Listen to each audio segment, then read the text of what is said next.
Scottsdale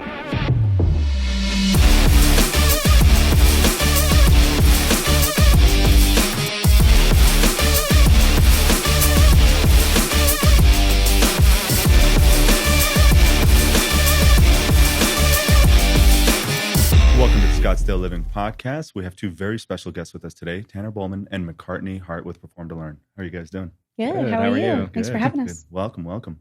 So tell us about what you do and you know why. I guess why you're here today. Me. So I'm the founder. Tanner and I are partners in the Perform to Learn brand. We're excited to be here today. We are huge fans of everything you guys are doing. We love awareness, especially in our community.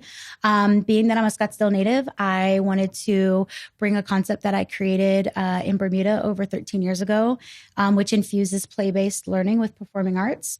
There's a million statistics that will support why arts in education is so important. But then the play-based element is also super vital, especially on the heels of something like post-pandemic, young children who are learning how to get established and thrive in an environment that they're not exposed to and haven't been exposed to, given that they were, in a pandemic, which had a lockdown element to it. So, we've been very fortunate. We're going into our 7th year, which is amazing. Awesome. In Scottsdale in Old Town.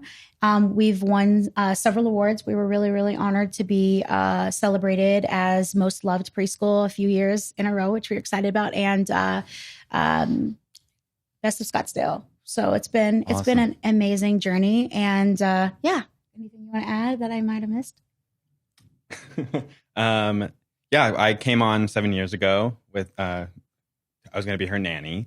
And there was a crazy change of pace for me. I was like, I'll be the nanny. And then it turned into, hey, I have a school and I need a teacher and you're going to be great for it. And so I walked in that school and I was just wowed. Yeah. And ever since then, I've been P2L diehard fan. I left for a little bit. I got my master's in elementary education, and I veered into the public sector or education sector for a little bit, and it just wasn't the right fit. I knew the way that we run things at Perform to Learn of play-based and hands-on learning. It's just more beneficial for kids. And when she said that she was opening up elementary schools, and she wanted me back, I was like, I am there right away. So that's super cool. And here I am. Wow, what a way to get together and meet now. Yeah. Look at you now. So that's awesome. Going back to the pandemic babies, the COVID babies, has that been a challenge? I mean, I assume it's been kind of rough to get them reintegrated. I mean, for a year or two, they weren't even, they had nothing to do, just stay at home on the tablets and whatever. And I can see that with my niece and nephew. They're so hooked on those. And I can't blame my sister, everybody did the best they could. So how's that been reintegrating them into kind of school? And so I think the pandemic actually kind of helped me to revise a little bit of the vision, because social and emotional wellness became almost like an obsession for me in the best way. When we were having children enrolled during the pandemic, it was clear that there was a significant impact on all of us from a social and emotional wellness state of mind. Something came and rocked our world that we had never known. There was no way to prepare for it. And the only way to get through it was just to get through it. And that plays a major role on the psychological development of a young child. A lot of the children that we have at our school were born in a hospital where the father wasn't even able to be in the room. I mean, I don't even understand fully. I didn't have to go through anything like that, but the trauma that leaves a family is significant. The father's role and the mother's role, or the unit's role, in the family is huge. So having that other parent not present is huge. And, iPads became an issue because, we even were doing virtual classes with 2-year-olds and it was a little like herding kittens. Forget Johnny, about have a seat. Okay, Michael, we're on the thing. And then we're teaching like art classes through a screen. And the parents are all like excited. And we're like, this is crazy. Time down almost, you know what I mean? Wild. It was wild. It actually ended up being really kind of fun because the kids were looking forward to seeing the teachers. We weren't able to see a lot of the kids when things got really tough in Arizona. When our numbers really peaked, we really had to kind of make sure that we were making sure everybody was safe. We had families who had grandparents who lived in the home with them, and we just didn't want to put them at risk because they were, their immune systems could be compromised. So we actually dropped Easter and Passover baskets to everyone's door, rang the bell and ran. And we dressed up like bunnies, and our kids could actually see us from a distance. And it meant the world to us. I mean, clearly Perform to Learn is a passion purpose for us. We are a private school. We're a private preschool and a private elementary school, but everything we do is geared towards our community. So we do have a major amount of work to do post-COVID as a community for everybody's wellness, the parents as well as the children. And we put a lot of emphasis on making sure the parents are just as well as the children. It's the family unit for us that's important. Absolutely. No, it's crucial. So why education? You had mentioned off camera, pre-recording, that you had that terrible experience. But I mean, can you tell me why specifically? What about it specifically? Was so bad for you? And my why is very clear. I'm actually a Scottsdale native. I am raised in McCormick Ranch, and I went back to McCormick Ranch when I moved back to the States. I attended Kiva, and at the time, Kiva was a great school. It didn't have a lot of special education programs because we were still trying to figure out what special education was. We didn't have things like a wide spectrum of different ways that people develop from a sensory standpoint. So we didn't really have autism. It was just kind of learning challenged. And so I was really placed into like a learning challenged class. And, to give you an example, I had next to no reading comprehension skills. It was very, very hard for me to learn to read. And so I did very well in the art classes and the dance classes. Interestingly enough, I was amazing in history, which is a lot of reading. But I was very much so engaged in history. I wanted to know why things were the way they were. But I definitely knew that I was different from everybody else. It played a major role on my self-confidence. And it took me a long time to really kind of recognize that I was brilliant within my own brilliance. And that is a gift that every child should be given. Right. And so it really just kind of, it resonated with me my whole life. I sang professionally, I traveled. And when I thought, what do I want my legacy to be? I want my legacy to be that every single day of my life, I provide a platform where no child has to go through the really horrid experience that I went through. It was harrowing. I mean, to be 6 years old and tell my mom that I knew I wasn't learning like everybody else and I wasn't as smart as everybody else is devastating. A 6-year-old shouldn't be thinking like that. They should be having fun and playing and learning through hands-on activities and having teachers tell them how special they are. And I just didn't have that. So I said, this is what my life is going to be from now until I expire. And it's been that way ever since. I had a similar experience. If it was something that was interesting to me, I would absorb it and pick it up right away. But if it was something that I didn't, forget it. I mean, my mind was, elsewhere, all way elsewhere, right? So at recess, at lunch, at snack, and I would get in, they would, I'd get in trouble for not focusing, not paying attention. But my grades were always good in the subjects that I liked. Top of the class in those, math and science for me personally, but. Yeah, no, it's I feel like every, like you were saying, every child kind of, has their own path, their own journey and the archaic sort of schooling system where, everyone has to follow the same path and it's all the same curriculum. I don't think that's kind of, the way forward, which is what you guys are changing. Yeah. And I think the other thing too, is I watched corporate America, the CEOs and the CFOs were finding ways to really engage their employees. The employees seemed like they were in a mundane environment and they just weren't really motivated. They were kind of turned off. It was hard to boost morale. And when they started bringing consultants in who are bringing in air horns and basketball hoops and coffee carts and massage rooms and, the corporate America setting really became a play environment, much more to engage the employees because they realized if the employees were happy and engaged and felt like they were playing, they were also a lot more productive. I don't want to see children sitting in a room that's not as cool as an environment for an adult, especially when these ages, the formative time should be where your imagination grows wild. Right. And so it should really be in an environment where you are allowed to let your imagination go wild. And if you got to see the school, and we encourage people, definitely come check it out. It's a must see. It's very hard to explain on a podcast. One of the great things about having Tanner on board is he had such a passion for special education. We call it SPED in our industry. So he had worked with SARC, and he worked with children who were on the spectrum for autism. And so he's really brought this level of expertise to our program. And believe it or not, we are actually starting to be a program that's actually having more people with spectrum type sensory things come to our school because the children really thrive in the environment. They love the stimulation.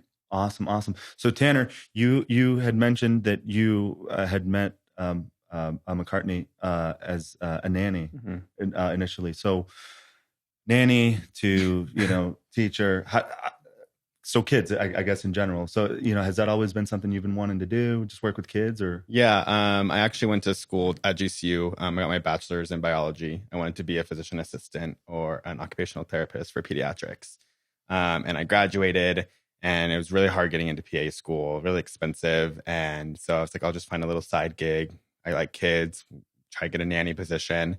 And then it turned into a teaching job. And then I was the director of the school for 4.5 years. And I just fell in love with teaching, especially in that atmosphere and being able to just interact all the time and just have fun and singing and dancing all day long, especially at that age for our preschool. Yeah. It just changed what I wanted to do. And that's when I went and pursued my master's in elementary education.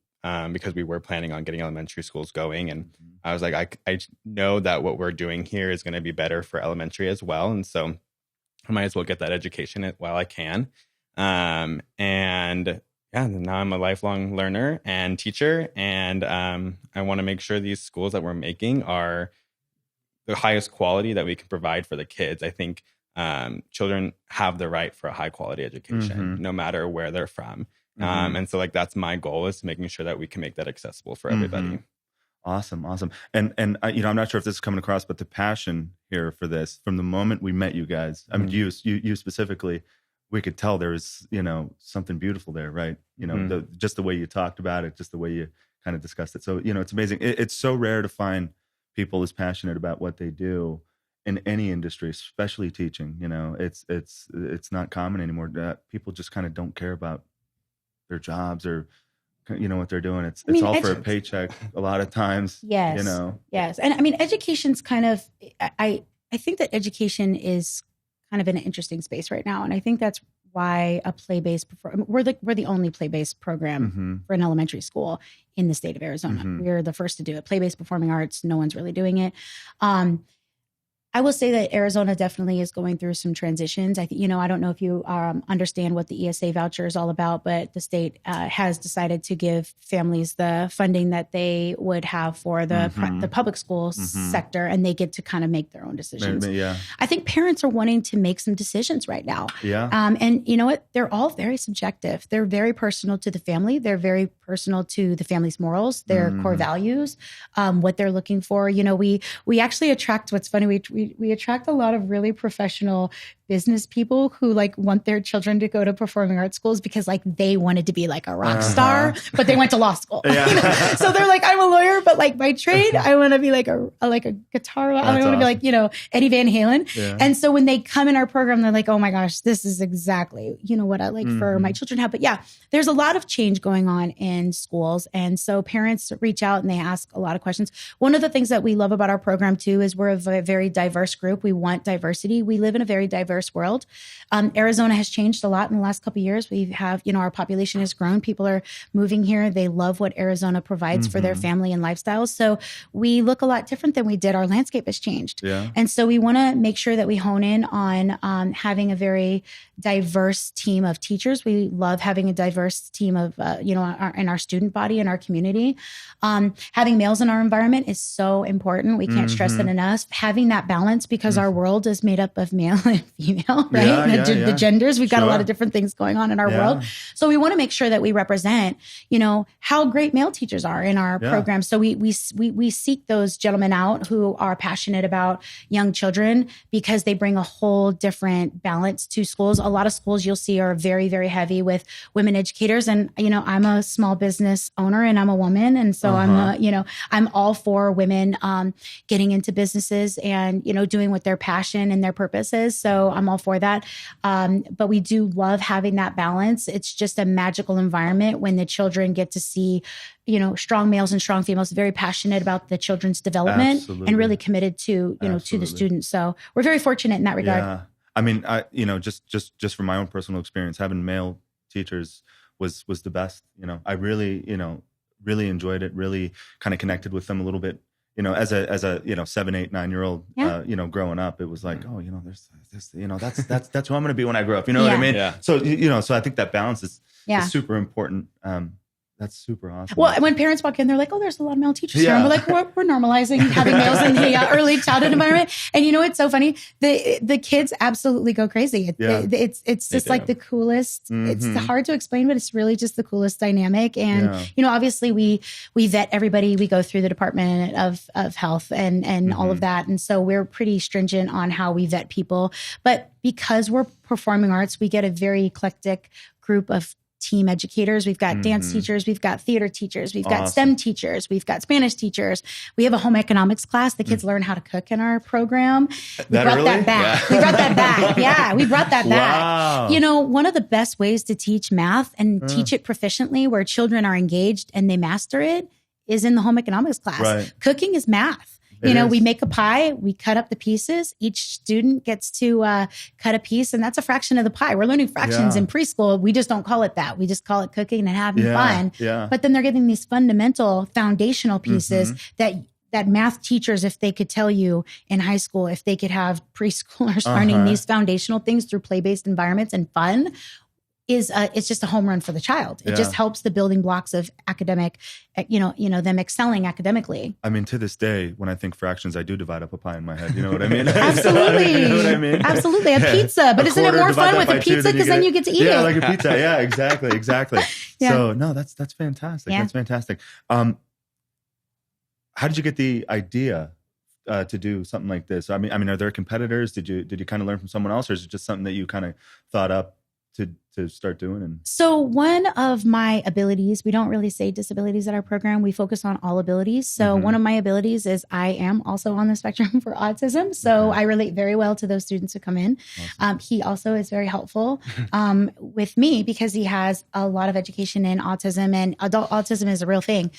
You learn to cope through it, but you have to learn to cope through it. You have to learn how to be a part of the everyday environment, as you get older. So I didn't really learn from anybody necessarily. I am very abstract in my way of thinking because I have a background in art and I sang and I was very much so into theater. The performing arts piece was almost a given. Between living in Arizona, I also got to grow up in Boston. A little bit of my childhood was spent there, and they have a heavy push for education. Their children's museums, their science museums, all of their culture, buildings, museums, events really cultivated the play-based atmosphere for me. So if I was going to say what my muse originally was, I would say probably the Boston Children's Museum. Yeah. And then it was like an eclectic mix of their art museum and also the science museum. And I think that the more you infuse your communities with things like that, the better and more abstract and even problem solving. I just think that when you're exposed to those types of things as a young person, you really learn how to use your imagination in a way that's, really cultivates things like what I've built and what he's helped me to create. But I also, think that those things are helpful for problem solving. So those places were probably what inspired me. But I tell him, I write him at 12 o'clock at night. I'm like, are you up? I have the most amazing idea. We're going to put a bank in and all the kids are going to get their own credit card and they're going to get paid every week and they're going to learn how to save money. And he's like, let's do it. And then he's like, but go to sleep because we've got a podcast in the morning. And I want you fresh for it. That is brilliant. They never teach us stuff. They never taught us how to do taxes. They never, that's just not part of the system, right? But I think, real life cursive is what they taught us. Hey, when you grow up, everyone's going to be writing cursive, Cursive, It's like, me. I don't do it anymore. Wasting my time. I mean, we focus a lot on virtues too. We have a virtue program that's trademarked called Character Power. It's superheroes, and each one of the superheroes represents 5 virtues. And as they go through the years with us, they master each one of those virtues. We do individual learning plans, which is a little bit different. In the state of Arizona, if you have been flagged for somebody, we call them abilities because we focus on the things that are really great about somebody. We don't necessarily want to call them disabilities because we don't believe that those things disable you from being successful. We actually believe some of these things like autism are actually your abilities in life. Absolutely. And we really want parents to hear that. We know that there's a lot of parents, just like, let's talk about Scottsdale. There are families I see on the Scottsdale Living page. People are asking questions like, where do I go to get my child evaluated? Speech seems like it's a delay. And every single time I want to say, listen, I want you to remember my message. Your child is going to do exceptionally well in this life. You love them. You're in support of them. We can see that you're interested in getting them the support they need. Every child develops at their own, pace. And so we want parents to be encouraged that there are resources if you feel that there's issues for your children, like there's issues that your children are facing, but don't let that demolish you. It's nothing you've done as a parent. You don't have to walk around with guilt. There are definitely programs like ours who are literally living this thing day and night. So IEP in Arizona means individual education plan, and it generally indicates some concern that has been flagged from a learning standpoint. Our program has individual learning plans for all children. So when you come in, every single child gets to be assessed. It's a play-based assessment. It's a lot of fun. They're interacting. They have no clue that we're getting data. The data is for the families and for the teacher team to sit down and make a program that the families are comfortable with, that's really great for the student, and that the teachers are committed to. So we have a parent partner assessment at our program where we want the parents to be involved in this thing because these are their children. These are their most precious, pride and joys. We want to make sure that they're just as vocal and involved in what they want for their children. So the individual learning plans really help us to hone in on that. So that was a roundabout way of hopefully answering your question. Yeah, absolutely. How long did it kind of take you to come up with these plans, or is it like kind of a trial and error thing? See what works, see what doesn't. So I will probably let you touch on that because I think that you've cultivated a lot of what we've become. I think I had some really great ideas, and then Tanner's just the brilliant mind that just said, I can make this happen. Yeah. I mean, when I first walked into the school, I never had any formal teaching experience. Like I worked in youth groups and I did like youth group leading and camps and stuff like that. And then I walk in and I'm just like, why is this not working right? Like we do rotations every 30 minutes in the preschool. So I kind of like just make sure their attention span is maximized, and then we move them into a new environment. So like they have 30 minutes of theater, and then they'll go into 30 minutes of music, and then dance, and then STEM. And so the rotations that they were doing, I'm like, this is just, it's not cohesive. It's not working well. And so I just came in and was like, we're changing this. We're doing this. We're doing this. And then like a month into me changing all this thing, they're like, we're going to make you the logistics coordinator. And I was like, is that a real position? Or are you just making me feel good? It's today. I decided it's logistics for you. We'll get the cards. It'll be all fancy. Raise, Exactly. I was so excited about those business cards. He was excited about business cards. He was like really excited. I think you designed your own business card. That's how he was. And then I had cards. I was like, oh, they were so... And so I just started really changing it to making sure it like just flowed right, and it made the teachers feel good. It made the students feel good. And when you find that right flow, you just got to keep it going. And as the years go on, you just keep changing things for the way life is and how it's going. You have to be very flexible in our environment. 100%. Education, you never know what you're going to get that day, whether it's in the preschool level or the elementary level. We have a birthday party, so we're all going to have cupcakes and we're all sugar hides. So we're going to go do a dance party real quick and let it all out. Or like I don't know, we have testing for elementary when I was in the public sector. We have testing today when nobody knew about it, but okay, so it's going to ruin our whole day of planned stuff. So being flexible was, I think, my biggest thing going into this, and just kind of making sure I supported my team. I never thought I would be in a leadership role. I never sought that out. I was a very shy guy, and I just wanted to kind of keep my head down. And the minute I got that nice little position title, I kind of just took off. And then 3 months into working there, I became the director. And I did that for 4.5 years, and it made me a better person. Well-rounded. Yeah, it's definitely changed my life. That's awesome. So we are about 14 years old. The first school that I started was in Bermuda, but we had to completely shift gears when we came to Scottsdale because Bermuda, beautiful place, absolutely love it. My children are Bermudian. I pay homage to the culture and the community. They really took me in when I was kind of young, and I was able to create this concept there. And it's just been a lot of molding and a lot of movement. But we had to pivot when we came to Scottsdale because Scottsdale's culture and Bermuda's culture was very different. So we then during COVID, I took a very risky shot at opening up a school during COVID and at the height of like the construction. So like what I built Scottsdale for, I was like, oh, this is going to be quadruple. Okay. However, we went into this location. We went into a neighborhood. It's a master development in Las Vegas called Sky Canyon. So that became our third location. It's thriving. It's doing exceptionally well. And so now what we're doing is we're opening a pre-K elementary program in Central Phoenix, which we're really excited about. So we're like right on 7th Street between Camelback and Indian School. And then we've recently taken over the old Boys and Girls Club. If you're from Scottsdale and you're watching this, you know this location. You're going to love what we're doing in it. But right behind Saguaro off McDonald and Hayden, we're doing an pre-K elementary program there as well. So we are very excited because we're expanding after spending years creating an elementary program that is aligned with our core values and has something for everybody, which really makes me feel like I'm doing something on this planet, because creating a program that has something for everyone is a very daunting, complicated task.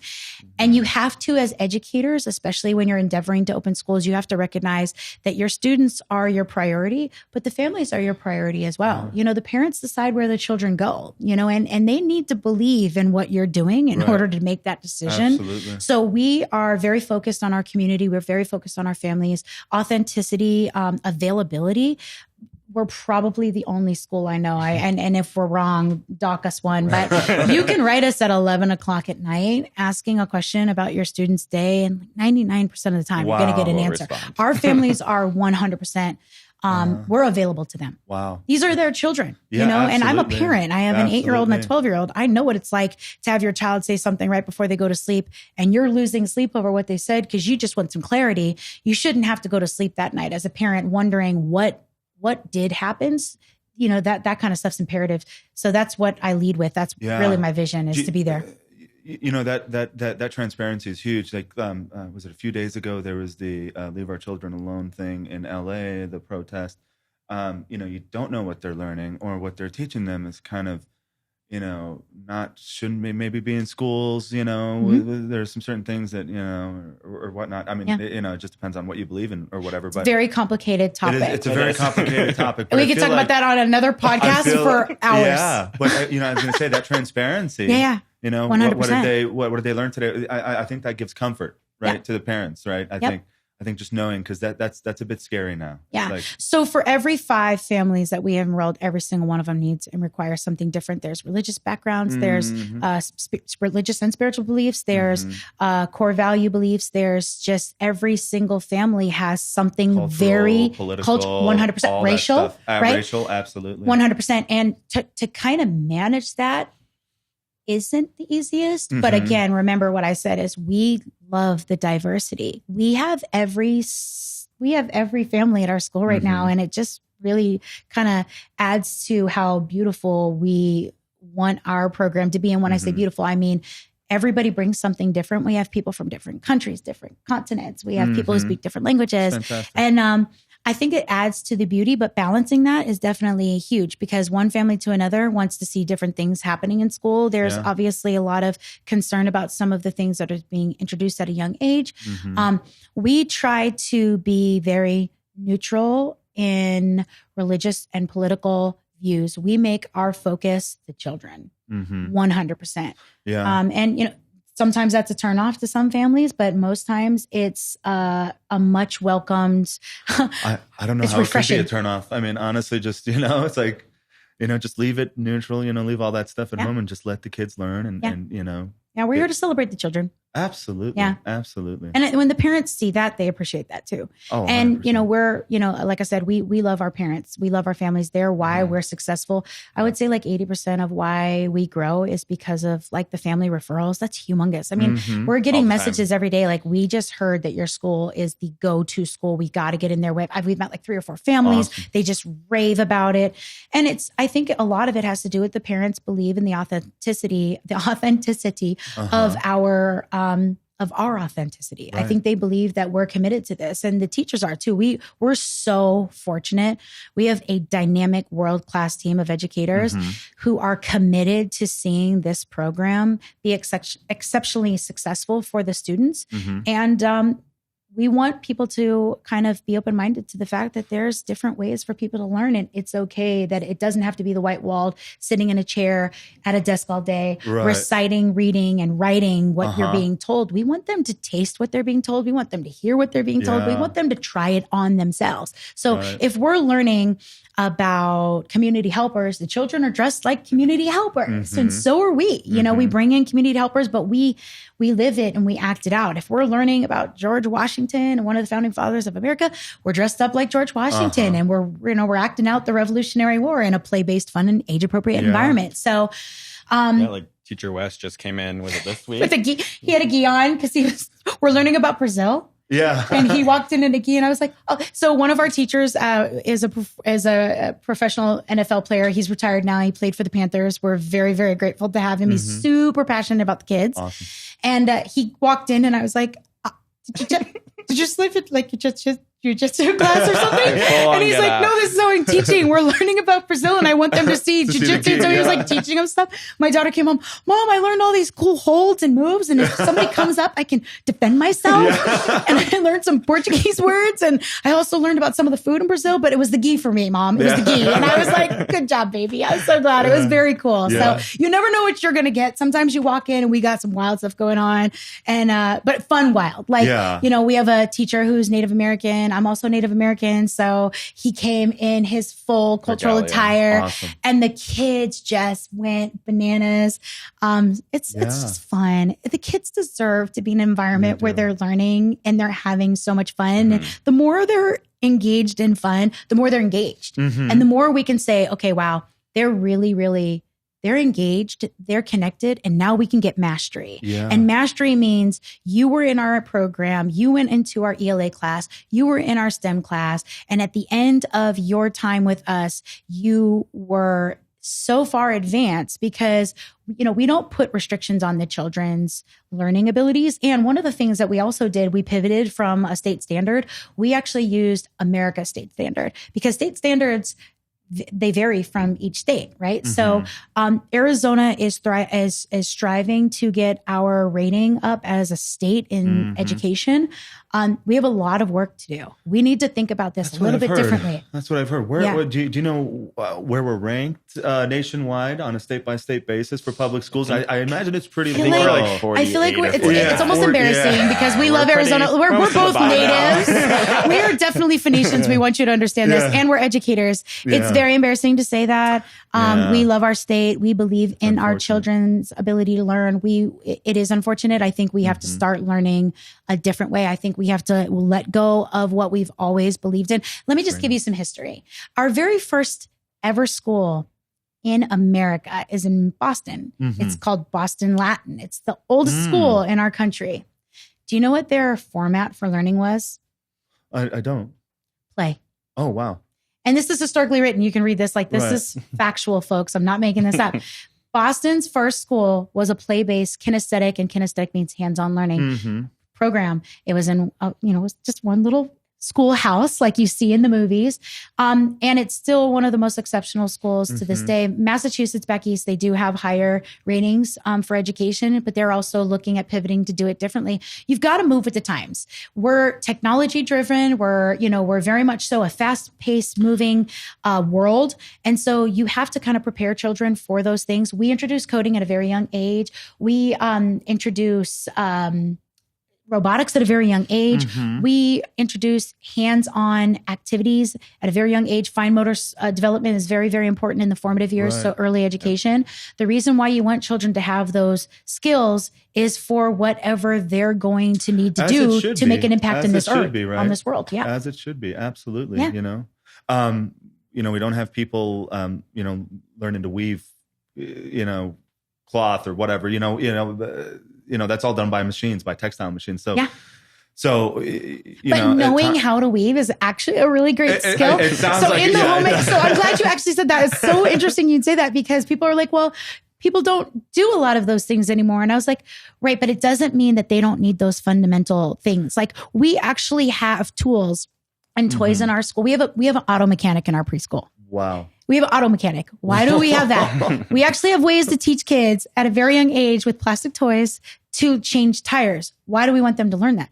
Because even though there is AAA, and I love my AAA membership, there are times where they can't get to me, and I had to learn how to change a tire. Yeah. I have to learn how to change a light bulb. I have to learn how to fix things and tighten up locks on my doors at home.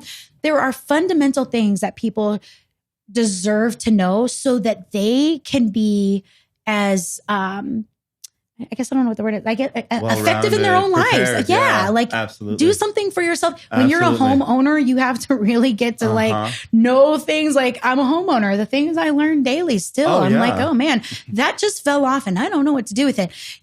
Because I grew up in an era where woodshop was really, really a part of my schooling. Home economics was a part of our schooling. It was imperative that we learn those life skills. Life skills are important, and they are something that humans deserve to have. So we're giving it to them. That's great. That's awesome to hear. I know a ton of grown men that I won't name that can't change a tire. I still can. I certainly have learned it. I think with my dad, I was like broke down on the 51 at like 18, and I called my dad. I think it was like Labor Day. I was definitely like in my last white outfit before it's not cool to wear white. And it's definitely, I was like 18, I believe. I called my dad. I was like, Dad, can you call AAA? I'm on the side of the 51. I feel it's really dangerous. I've got a flat tire. And he goes, okay, AAA will be there like in a few minutes. And then like my dad pulled up, and I was like, what's he pulling? And I was like, what are you doing? And he goes, well, we're going to pop open your trunk. And I was like, oh, no, we're not. Oh, we're not. Is that where the spare tire is? Oh, no, we're not doing that. But honestly, like, one of the greatest gifts I ever learned that day was to change a tire. And I can do that now. And if I'm ever in a bind and there's no one else there, I can help myself. We really, really, really, really support independence in our program. We give a lot of love, a lot of cuddles. We want to reassure them that they're adored by us, but we also really want them to learn to be independent and independent thinkers, to be able to help themselves. We love seeing our 2 and 3-year-olds go and get their little lunch boxes. They're so proud of themselves when we empower them to do things that they are able to do because it's age appropriate. Go grab your lunch box, grab your water, and have a seat. 3-step instructions for a 2-year-old is phenomenal. And then when they knock that out, you should see the pride on their face. Like, I got my lunchbox. When they learn how to unzip it and actually open up the containers, it's like you handed them like a Nobel Prize. Yeah. It's phenomenal. So this is like super rewarding for us because the daily growth in the parents and the children and the families, it's exceptional. It's just tapping into a part of, our community, our humanity. It's raw, it's vulnerable. There's moments where, we have to tackle some pretty hard things at times that we don't necessarily always feel prepared for. But we go in with it with a lot of love and compassion and a lot of patience because every family comes with a different set of things. What's something that you've had to tackle recently that you weren't prepared for? Because I could see there was a little... He's going to say something probably different than me. We're in different stages in our lives. So what's one that you tackled? The look in his eyes. I know what I want him to say, but go. You can say whatever you want. What do you want to say? And then we can cut it out later if you don't want it in the podcast. No, it's good. No, I'll speak from a grown woman who's got children, has been married. I will say that unfortunately, it's heartbreaking to see, but we have a lot of families struggling to stay together right now. Oh, yeah. It's a crisis. I mean, the CDA during COVID said the next real crisis is going to be emotional and social wellness. And I led with that in the beginning. we counsel families constantly. It's heartbreaking. It's impactful on the kids. Keeping families, no matter what the family unit is, keeping them together is so important, and it's hard. Our society is really struggling to figure out how to do it. There's a lot going on to be a distraction to the family unit. And so it's very hard on the kids, and it's very hard on the families. And so we actually do so much social work to just kind of, because again, like we said, we're community. We're not just you come to school and then we'll see you on Monday. When we can see that the children are coming in and they're not their self, we can see it in the family's eyes. We get right out in front of it. I go up, I give hugs. He goes up, he gives hugs. We're holding people crying. People are struggling. There's financially, people are in crisis. Things are very expensive. I mean, gas, groceries to feed a young child right now, it's very expensive. $350 to $400 a week is what parents are saying they're paying to feed their children decently nutritional. Every single week right now. If that's what it feels like. I get the same stuff. It's like $5 more every single every salaries went up, but then also the prices went up and the gas went up and cost of living went up. And so families are struggling with how to balance that. They're struggling with raising children is not an easy feat. You know, I mean, there's stigma. A lot of my moms, they're like, when I say I'm a stay-at-home mom, people kind of gawk at me or they kind of laugh at me. And I'm like, it's a full-time job. It's serious. I'm an entrepreneur and I'm a single mom, and it's complicated. Raising children it's the most wonderful, but it's also the most difficult task. You question every day if you're doing it right, or is today what you did going to be okay tomorrow? And what is tomorrow? Do we know tomorrow? There's this looming, lurking, possible another round of COVID, and parents are going crazy over it, and families are going crazy over it. So that's my take. I think right now what we're dealing with is a lot of broken hearts. I recently just lost my mom within the last, month. And, I've been walking around with a little bit of a broken heart. And when I walk in to the thanks, and she was pivotal in helping me create this program. So I feel, I'm saddened that she's gone, but I also feel so encouraged because she's so much a part of why this became magical. So I feel like her legacy will live on. We're obviously very motivated to keep these schools growing, but what were you going to say? I hope you're going to say what I want you to say because it's so timely. What do you struggle with talking to the parents about? Go. And go. I'm excited about this. I just want to know if have you a lot of pressure. I don't know what you're wanting. Say whatever you think. And I just want to know that if we're in that what? popped into your head when your eyes lit up. That one. I want that one. What's the hardest for us to talk to parents about? Okay, fine, nothing. It's all good. It's all easy. Come to Perform to Learn. Nothing's hard there. Tanner, if we want to cut it out, we can cut it out. But just throw it out there. I'm just thinking like sensory things. It's really hard to tell parents that we're concerned that their children aren't making their developmental markers because they get so derailed. And it's heartbreaking to say like, hey, I'm sorry, what do you mean by that? What's the... Well, just with my experience working at SARC and working with people on the spectrum and just seeing kiddos struggling with certain ways of interacting with peers or interacting with some kind of material that we're using because of just sensory, like feeling is bad or speech or delays, any kind of stuff like that. As an educator, it's kind of frowned upon to go straight to a parent and say, hey, I'm seeing this in your child. Right. Like, let's get them assessed. Or they don't want to hear it. My kid's perfect, Exactly. And I mean, like we said, all kids have their abilities. And we are here to help make sure that they are pushing themselves to the best they can be. And if that means that we need to get a little extra help or a little extra assistance, then we should do it. I'm big on getting it done early so you can be more successful in the long run. When I worked at SARC, I had clients that I worked for that were in their 20s and 30s that still didn't know how to buy their own groceries or buy their own clothes or like how to talk to somebody or ask a girl on a date or how to even write an email. And so like early detection is key for all that kind of stuff. And if we can get that done sooner, you're just going to set up your child for success. Yeah, that's a tough conversation hard, man. So hard. It's hard. It's hard when they freak out. Because you can just see in their face, it's an immediate, what did I do wrong? And I just try to I encourage families like, this is not about you. Children develop at different times. So language might be a little bit of a delay, but the child might actually be able to show us that they can count to 20.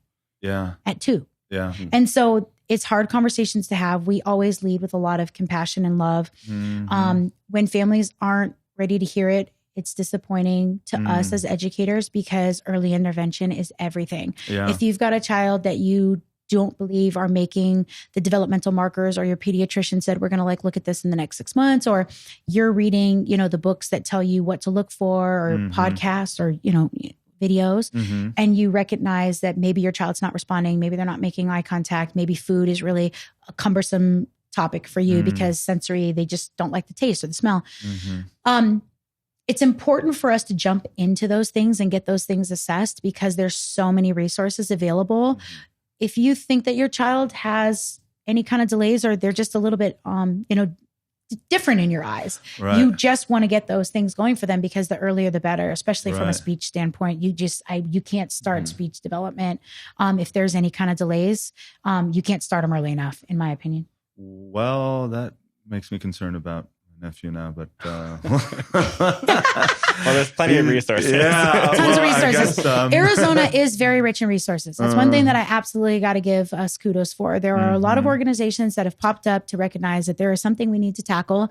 I would love to get to the bottom of what autism is, so that people stop being worried about how it comes. There's a lot of controversy. Not going to touch on it here because, again, I'm a neutrality type of person. But, families are nervous about getting immunizations for their children because they think that leads to autism. Well, the Pediatric Association of America is studying heavily with psychologists and even quantum physics. Like, we're studying the anatomy of the mind right now. Autism looks to be like a really cool, brilliant gene that kind of runs through families.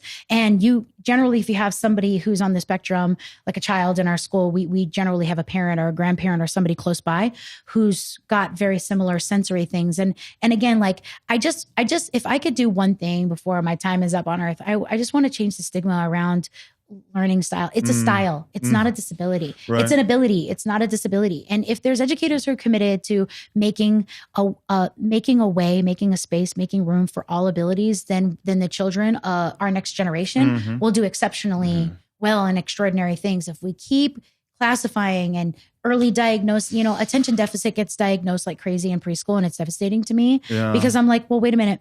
These children's equilibriums haven't even their muscles. We don't even have their, they can barely walk. Oh my gosh, they're still developing. Like, I believe that there's still a portion of their brain that is still closing up. Like, well, let's let some stuff settle. And they're really high energy and they're excited and they're happy and they're running all over the place. Guess what?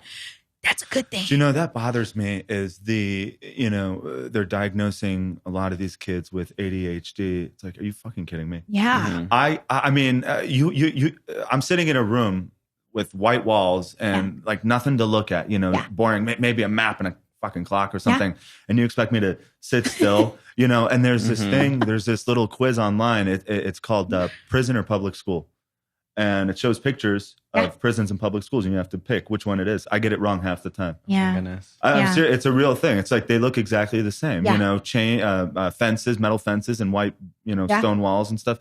And I think we need to find a better way, which is what you're doing. Yeah. Find a better way to teach them and not have them sit in a white room. Well, I mean, if you want to ensure that a whole bunch of adults are just walking around with insane levels of attention deficit, anxiety disorder, bipolar, depression, manic personalities, sit them in the environment you talked to. Oh, yeah. Spoke to. Sit them in an environment that's white walls. Like, there's not a white wall in our place. You're never going to see it. It's colorful. It's inspirational. It's abstract. It's something you can engage with. And, no human should be sat in any room for one. I mean, if you think... this might be kind of controversial. I don't even know. But like, when I used to watch Snapped, this show that talks about when people snap, right? Snapped. And it's about crazy murders and stuff like that. The interrogators sit them in a room. Has white walls. It's tiny with a water cup, and it's usually like white foam, and they're just drilling them. And it's great. A lot of times you can really break somebody to admit that they did something super wrong. We're doing the same thing with our children in an educational environment. That is not okay. Pretty much. Let them get up and jump around. We have stools all over our school that wobble, that move, that wiggle. A lot of our classes aren't even taught in chairs. Like we don't even have tables. Like we have no desks. We have environments. We have labs. We have islands that are set up for just interacting with people. And, again, why it's a must see. We're just way out there, out of the box where, some people are like, you're kind of hippie in your ways. And I said, whatever you want to call it, if it looks like a child is absolutely loved, adored, and the focus of what we do, then you're spot on. That's what we are. Call it that. As a science-based person, this makes total sense. I mean, you look at our chimpanzee cousins, you look at, monkeys, lions, tigers, hyenas, they all learn out there and they play to learn. 100%. Right? They play to learn and they're out there watching and the environment's always changing. They're either on mother's back or they're, practicing hunting with their brothers and sisters. This is not, you say you're moving forward, but actually kind of going back about 20,000 years, right? Yeah. And the way we're teaching them is completely natural. Yeah. This Victorian or whatever you want to call it, this modern day of teaching where you have to, I don't even know what you call it, this prison style of teaching. It's so true though. I appreciate you saying it. We're a little bit more like, we don't want to say that, but that you're willing to say that. Yeah, we love you for that. Say that. I have love no it. stake in the game. I don't care what people think. I mean, even when I was teaching third grade in a public school, like during state assessment time, everything has to be covered or taken down. And there is a new rule that Arizona actually put into place to where we couldn't even have anything motivational up anymore. So like, you can do it, or like, come on, just keep pushing through, or anything like that. We had to take all of that down. Yeah, because that's going to help you cheat on exactly. a fucking 100%. And no, but I would wear a shirt that said, we can do hard things, or you got it, or just keep going. Have something positive. Just to have it. Oh my God. And I was like, I didn't get anything said to me or anything. So funny story. My kids, they're like the renegades of education. They believe in what we're doing. My son's 12, my daughter's 8. They live for this. They want to be a part of this. They're like little baby entrepreneurs. They come up with these cool ideas that I always implement because they're my student, like, their ages. So anyway, my son, I got called into the office. He was at a public school and they were like, your son is a really great student. He's, really athletic. He's very polite. He never gets in any trouble. We have a little bit of a concern though. And I was like, oh, what is it? Well, he chose B for all the state standard test answers. And I stood up and I applauded him. And they looked at me like, oh my God. I said, if you thought sitting my son for 5 days, 5 days, every couple of months was healthy for his psyche. What you got is what you gave him. Yeah. You got what you gave him. I love it. You wanted him to go ahead and answer all the questions to show how proficient he is so you could get a rating, so you could get more funding, so you could say you're the greatest school in the state by thumping my kid with education and then forcing them to test. My son did right by you. He told you that your hypothesis is not working. Yeah. I said, and you should applaud him. Yeah. And not put him in school suspension. But you know what I did? I sat with him in school suspension. Yeah. I supported it. His dad came and he's from Bermuda and he walked right in and he said, son, go back to class. You did right by yourself and you did right by your students. We're renegades when it comes to that stuff. You cannot expect people to be well and not treat them well. Yeah. You can't expect them to be happy and treat them like you're miserable. The teachers in Arizona are, you should see the applications we're getting. We are getting people applying to our schools who are so desperate for change. They're so talented. They're so capable. They're so committed. They haven't lost their passion yet. So they're looking for something different. And I am so thrilled that people are actual educators. Get what we're doing. They're saying, this is what we need. Can I be a part of this? I want to be a part of the movement. Yeah. If you don't make this movement for these children right now, you, us, me, I'm 40, in my 40s, we are going to pay relentlessly because we are not investing in the right things right now. We have to focus on the people who are going to take this world of ours, our state, our city, and make it be great. If you want it to be great, make the people who are doing it great. You've got to invest the right way. Yeah, absolutely. And you're attracting the right kind of, and that's hard to do in a public school setting where a lot of kids end up going. I mean, what kind of person is gonna want to work in that kind of environment every single day? Yeah. Probably not someone very passionate, someone lazy, I would assume. Do you think they'll be problem solvers? No. We need problem solvers. Yeah. We need people who can look at our world right now and go, uh-oh, is global warming a real issue? How do we combat it? How do we fix it? Yeah. Is racial equality a real issue? And I'm not saying, I'm not saying they are, and I've got my own feelings about it. If that's an issue, if racial equality, gender equality, environmental wellness, Mother Nature's, health, if all those things are super important, they're imperative for us to get out in front of, then you've got to raise up a generation of people who are abstract, problem-solving, creative thinkers. If you don't put them in an environment like that, they're not going to learn to do that. That the entire education system has turned into memorize, regurgitate, and it's what to think, not how to think. I think we should learn how to think, how to solve these problems, how to, get by in life, right? Yep. People get, this anxiety, almost a pandemic now, it's because nobody's prepared.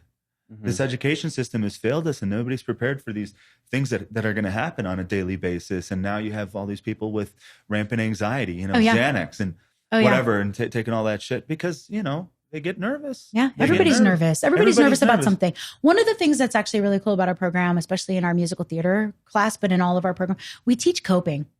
We're teaching coping to little kids. Like, you're not going to get to do every single thing you want to do every minute of the day. That's called life. Right. So we teach them in a fun environment how to cope. They're learning how to cope through pandemics. They're learning how to cope through family changes. They're learning how to cope with dealing with peers. They're learning how to cope with disappointment. You know why? Because we don't all, some leagues give you a participation award, but when you get to an adult, I don't get an award for just walking in a room. No, you didn't give me a medal for this podcast because I walked in. I'm gonna have to work for this podcast, And we want them to learn that participation is great, but participation should really be something that's innately led by you, that you're motivated to do. If there's a reward at the end, congratulations if you get it. And you know what? Next time, work harder if you don't. But we're teaching coping skills because children need to learn how to cope, because our life, like you just said, we don't know if there's another pandemic coming. We don't know if we're going to get a hurricane. We just had a hurricane come up the coast of Arizona. We don't even have a coast of Arizona. Florida, there's some wild stuff going on out there. We didn't get nearly enough rain. I know. The monsters. I love living in Arizona for a myriad of reasons, but the creosote smell that gives off that rain, I was like, where is it? So in my first world mindset, I actually put a drip line on creosote in my backyard. So when it doesn't rain, I can still feel like awesome. It's happening. But I know, I wish there was more rain. I love, Arizona's, when somebody said, where would you like to live? Somebody asked me the other day, if you could live anywhere else on earth, where would you live right now? I said, Arizona. I love what's happening here.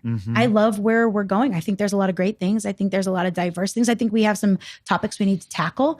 I think that a very neutral, palette is important so that we can get a lot of creative ideas that isn't just, one mindset focused. I think that anytime I've seen really great problem solving happening, it was a myriad of really creative, different backgrounds, different ages, different genders, different races. I think it really is, it requires a team of people coming together that are really kind of willing to put down some of their, political, religious kind of beliefs and really just focus like, what is this problem? What is this problem and how can we fix it? So I think it's going to require all of us kind of coming together. But I'm proud of Arizona. I love Scottsdale. I eat, breathe, and sleep it. I support small businesses. I'm thankful for the small businesses that support us. I'm absolutely such a diehard fan of Scottsdale Living. I'm so glad I came across it. I'm obsessed. We are literally obsessed. Awesome. We're so excited. Honestly, this is something new to us, Perform to Learn. And I think it's going to be a huge hit with Scottsdale Living. I think all the parents are kind of looking for something a little bit different, especially at a young age. There's really not a whole lot of good options out there, but this is amazing. We're excited about it. It's a beautiful thing. I mean, the more I learn about it, the more excited I get about it. And my niece and nephew are kind of getting to that age. My niece is ready for preschool, so definitely gonna seeing it is believing it. It's like I said at the beginning, it's super, super hard to explain. Even the 35-minute rotation, when we're telling somebody on the phone, I know the parents are like, we have to say kind of like high school, but preschool. Right. And to talk about the indoor playscape where we have a grocery store, we have a sensory library, we have a ice cream truck, we have an auto mechanic, we're teaching trades. That's awesome. America has lost some of its love for trades, but trades are why America really became kind of awesome. We used to make a lot of our own stuff. And when it was affordable to do so, we did a lot of that, trades are important to us. We celebrate and support our trades. We're thankful for, the people who are passionate about figuring out how to, do auto mechanics and engineering and, nursing. And, during the pandemic, I think we learned how important people who work at a grocery store are and why we shouldn't take them for granted. I mean, really and truly, it's important to celebrate, all of the things that make us great. So we have an ice cream truck, we have a pasta bar, we have a post office, we have a vet, we have a glow room for engineering. We're putting in a doctor dentist. We're just excited about just letting children just kind of really just explore the environment, kind of become passionate about the things that they connect with. For one child that goes to the grocery store avidly every time we go into the indoor little playscape, which is like our little city. We also have children who never leave the auto mechanic. We have the person who says they're going to have an ice cream truck when they become an adult. I'm like, that's so cool. How the amount of kids in our program that say they want to be teachers, honestly, makes me sleep the 2 hours a night of sleep every night really blissfully. It's encouraging. One of my fondest memories is when we had a spirit week, and it was to dress up like what you want to be when you grow up. And one of the kiddos, Dean, he came dressed as me. He had my blue polo. Awesome. He had my blue polo because I wore blue polo because I was the STEM teacher. He had his little name tag that said Teacher Tanner, and it just exactly like me, and it just warmed my heart. And I was just like, I'm doing what I'm supposed to be doing. We get so much love in a day. They really would have. The kids they run up and they're like, I missed you last night when I went to sleep, or you were in my prayers, or when I woke up this morning, I made you a muffin, or Teacher Car. They call me Teacher Car. McCartney's kind of a lot. It is a lot. I love it. For a kid. I love it. It's a great name. But for kids, it's like McCartney. They're like, is there anything else? So it's Teacher Car. And they're like, oh, Teacher Car, I just love you. And the hugs. And there's it's just such a natural love that young people have that I never want them to lose. I don't want the world to take away what we see every day. These kids give so much love. They're colorblind. Yeah. They're nationality blind. They're culture blind. They just love each other. Yeah. And to see one drops their crayon, oops, I'll get it for you, friend. Yeah. It's literally, I'm an emotional being anyway, but I literally walk around. I'm like, oh, did you see what you just did? It really is just extraordinary to watch. Absolutely. They're like the best of our community. I think adults could learn so much from just coming and observing our kids playing. Every problem we have now is taught. All these social issues. I mean, we teach them all that. I mean, like you were saying, they don't see any color, any race. They don't. They have no idea. They don't know what's going on. You tell them, oh, that's an African American kid. What is that? It only becomes apparent when you say it. Yeah, but we teach them and separate them and later it becomes an issue. But I love that. They only see the difference in your Crocs are rainbow. Yeah, I've got purple sparkly Crocs. Exactly. Yours are perfect. Oh, yours are so nice. Oh, I love your lunchbox. Oh, we have the same Elsa the same one. Water bottle. Yeah. Trade shoes for the day. It's crazy. Can you imagine if I saw you at a coffee shop and I was like, oh my God, I have the same boots. You got the coffee I got. If we celebrated each other as adults like that, well, people would think it's crazy because you'd have to get used to the new norm. It's called normal, happy and interacting, making eye contact. But one of the things we're also trying to do because we see a lot of posts on Scottsdale Living, and I kind of gauge what's going on with us a little bit. With that's a big community. It's growing. It's growing vastly.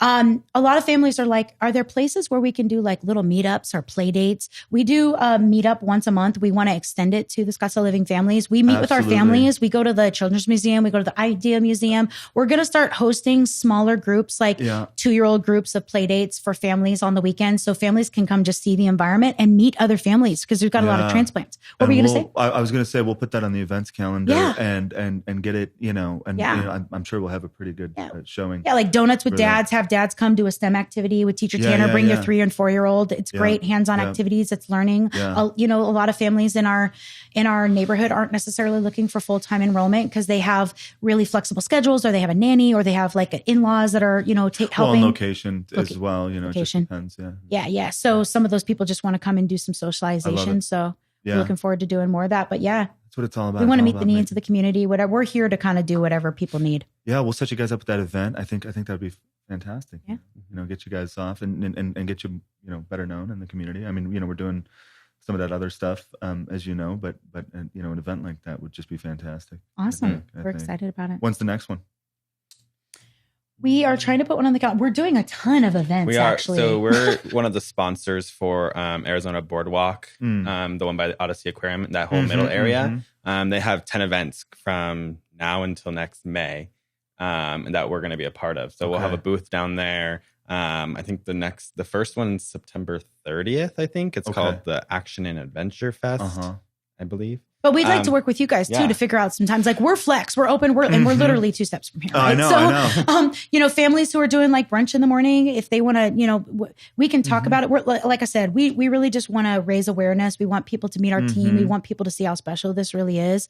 We're tucked behind Scottsdale Road, so we don't get a lot of traffic. The 7th Street School gets a lot of traffic. Right. This one here in Old Town, we're kind of tucked away, so a lot of people come and we didn't even know you were here. And I'm like, worst words ever. 7 years later. Also good too, because being a preschool, being kind of hidden away, also gives a plus. From a security standpoint, parents, our building actually looks something like a Fort Knox development. We're all covered in screens. It's very complicated to get in. Security is huge for us. Security is huge. As it should be. It's a topic right now that's also a sensitive one because we got a lot of stuff going on. Just yesterday, Chapel Hill had I went to high school at Chapel Hill High. I actually went to school very close to that campus. It was very devastating to see that what took place. We don't have all the information yet, but just that it happened is devastating. We got to keep children safe. So schools need to put a huge emphasis on safety and security. It's just got to be our focus. It almost has to be equally as important as whatever the academic piece and the social piece is. It's a damn shame that we were even talking 100%. About this. Right? It's devastating. Fuck it breaks that.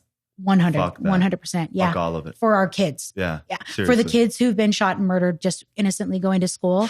I'm sorry. I have no love for that. I can't handle it. It makes me sick. I lose sleep over it. If anybody's on any kind of anti-depression pills, it needs to be for the reality that our kids are getting murdered with machine guns. That's not okay.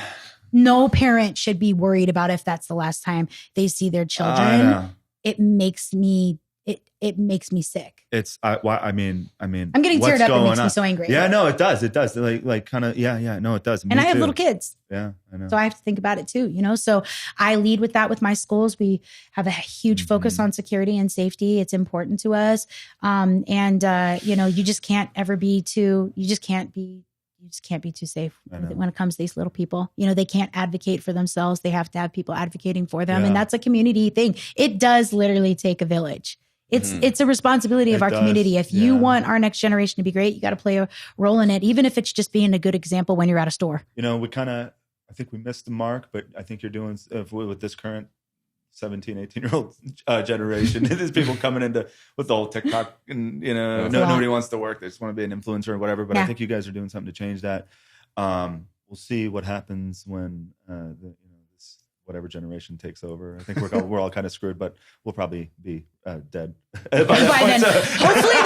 Hopefully, like most generations, I feel like every decade has something that they're really hooked on, and then they get really bored. I mean, we progressively are getting more and more bored quicker. I think we're going to be bored really fast society. And when you think about the things that were popular, I'm like, oh my gosh, 2 weeks, but that didn't even have a long shelf life. Like, we're on to the next thing. Yeah. Even just the cool tag phrases and the things people say. I'm like, wait, cap? What is cap? You put something on something, dating myself, right? Yeah. Cap, no, cap is a lie. Cap is telling that's not the truth. Okay, so that's cap. My 12-year-old's mom, I didn't know that. That's cap, mom. Time. Oh yeah, I learned so many weird terminology and slang. And that didn't age well. Freaks me out. I'm like, that didn't age well. And I sit there reading it, and I'm like, with all of my brain power, I'm like, yeah. I think about those things, but now I'm like trying to be hip to it because I have an almost teenager. And when he says cap, and I'm like, what?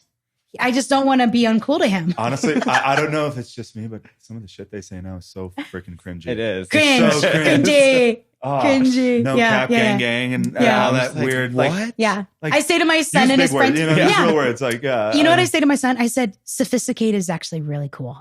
Yeah. It's really popular. He was like, being a geek. I was like, being a geek is really cool. I actually find it attractive. When somebody comes in sounding astute and sophisticated and educated, it's super turn on as an adult. Honestly, bump them up 2 or 3 points, smart immediately people. More attractive. Absolutely. That's funny. Absolutely. Well, thank you guys for coming on. Yeah, thank you. Nice to meet you. It's been a fantastic podcast. Honestly, one of the best ones I've done, and I'm excited for the next few. We'll have you guys on again. We'll many topics. There's so much to talk about, really, and it's always it's an ever changing field, thing, right? Yeah. And times are ever changing as well. So I can't wait for the next one.